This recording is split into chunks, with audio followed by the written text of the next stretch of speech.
Hey guys, Dave from Florida here, and I'm checking in with you from J.B. Starkey Wilderness Park in Pasco County, and I'm at the McNeil Homestead. You can see 1882, and basically this is this plat of land, Section 6, Township 26S, Range 17E, was surveyed in January 1847 for the newly formed state of Florida by Deputy Surveyor George Watson, in 1851. The state government created the Internal Improvement Board to encourage settlement, decrease the threat of Indian uprisings, and provide funds for internal improvements such as roads. The land was purchased from the board in 1882 by James McNeil, a veteran of the Civil War, 1st Regiment, Florida Infantry, Confederate States of America. Tax records indicate it was later owned by J.M. McNeil from 1906 to 1915, and L.L. Anderson from 1915 to 1937, and J.B. Starkey from 1937 to 1972 before its present ownership by Swiftmud. The remains of this early Quaker homestead indicate activities including farming, timbering, and turpentine production. The Pasco County Historic Landmark is registered with the Florida Master State File of Division of Historical Resources as Site Number PA1385, and its rediscovery and preservation for the public is a direct result of the combined efforts of BSA Explorer Post 604 and members of the Boy Scout troops of the West Central Florida Council of BSA and various organizations and members of the community. So let's take a walk back here and check this out. And there's a sign here basically saying removing artifacts or disturbing archaeological sites or unmarked human burials on state or owned controlled lands without permit is prohibited by law.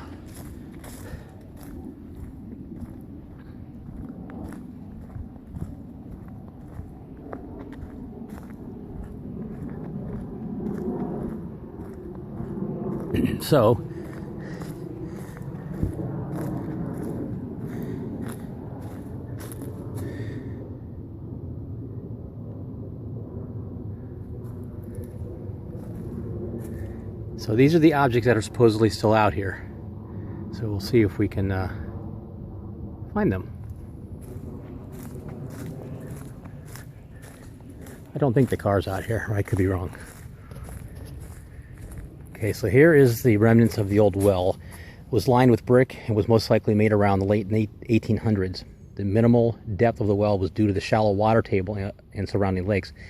This well was most likely the main source of water for both the livestock and inhabitants of the farm.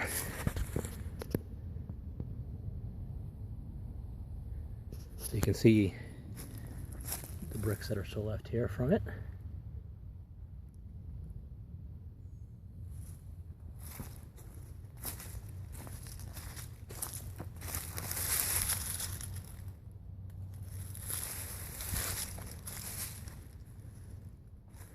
Alright, let's continue on this way.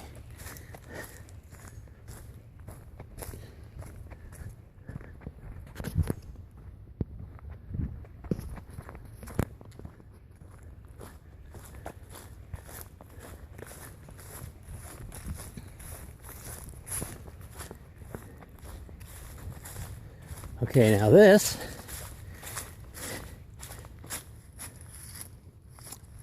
discarded old car parts and other trash at the site are the cast-offs from past inhabitants of this farm.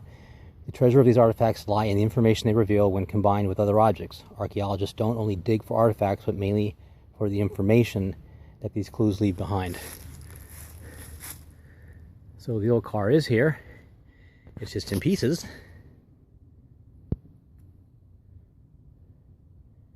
And obviously over time,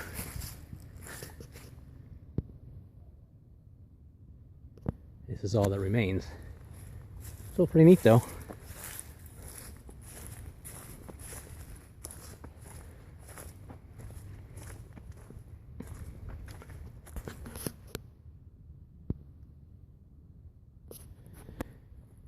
You never know what history lies in your own backyard.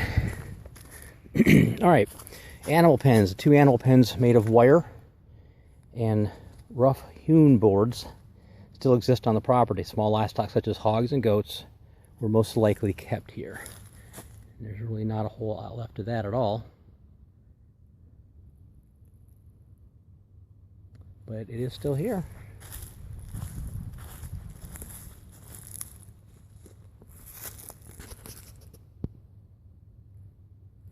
All right.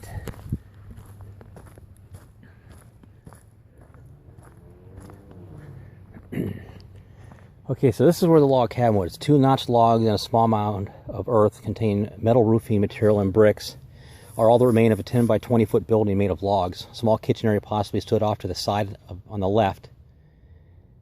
It was still standing when J.B. Starkey Sr. bought the land in 1937. So that is all that remains. Right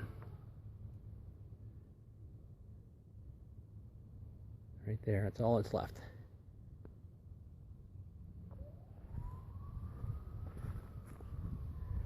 Okay, so we're going to go around this way now, and I think this is going to lead us out.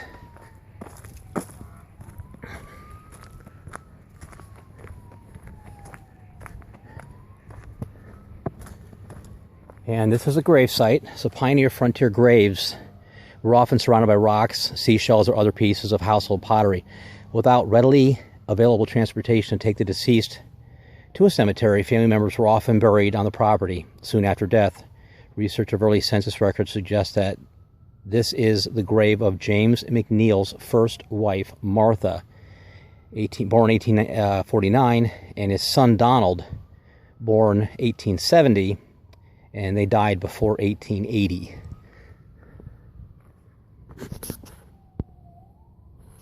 So you can see, not much left to this. All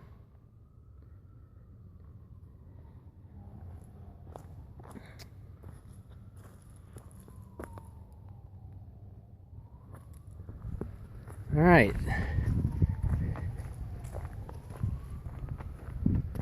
Walk around this way here, and I believe there's a pasture out here. Obviously it's overgrown now, but it says the early surveys indicate this was once a pasture. Evidence of a small fence still exists separating the home site from the pasture where the animals grazed. I don't see any of the old fencing anymore, but if you stand here and just look out there, you can imagine it.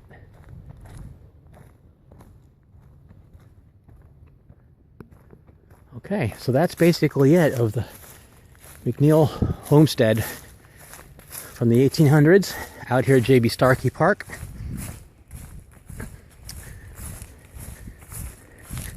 Come out and check it out. This also is a great park for doing some hiking and wildlife viewing, without a doubt.